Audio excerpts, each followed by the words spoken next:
যাত্রাবাড়ি, উত্তরা, মিরপুর সহ দেশের বিভিন্ন জায়গায় যে প্রশিক্ষণগুলো হয়, এই প্রশিক্ষণের সাথে হেফাজত কোরআনের সম্পর্ক নাই।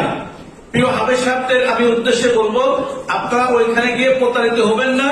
এবং আমি আপনাদেরকে বিনয়ের সাথে বলবো যে যারা হেফাজত কোরআন ফাউন্ডেশনের প্রশিক্ষণ দেওয়ার জন্য স্বপ্ন দেখছেন, লালন পালন করতেছেন, ইচ্ছা পোষণ করতেছেন, তারা শুধুমাত্র আমাদের কেরানীগঞ্জের সাথে যোগাযোগ রাখবেন। কেরানীগঞ্জে 40 দিন ব্যাপী হেফাজত কোরআন ফাউন্ডেশনের প্রশিক্ষণ হয়। আমার মনে হয় বিষয়টা আপনাদের সামনে পরিষ্কার। কি বন্ধুরা, বুঝতে পারছেন? হ্যাঁ, এইটা মনে হয় আপনারা বুঝতে পারছেন। হেফাজত কোরআনের নামে আপনার উত্তরাতে প্রশিক্ষণ হয়, যাত্রাবাড়িতে প্রশিক্ষণ হয়, মিরপুরে প্রশিক্ষণ হয়, বিভাগে প্রশিক্ষণ হয়। এই একটা প্রশিক্ষণ হেফাজতের প্রশিক্ষণ।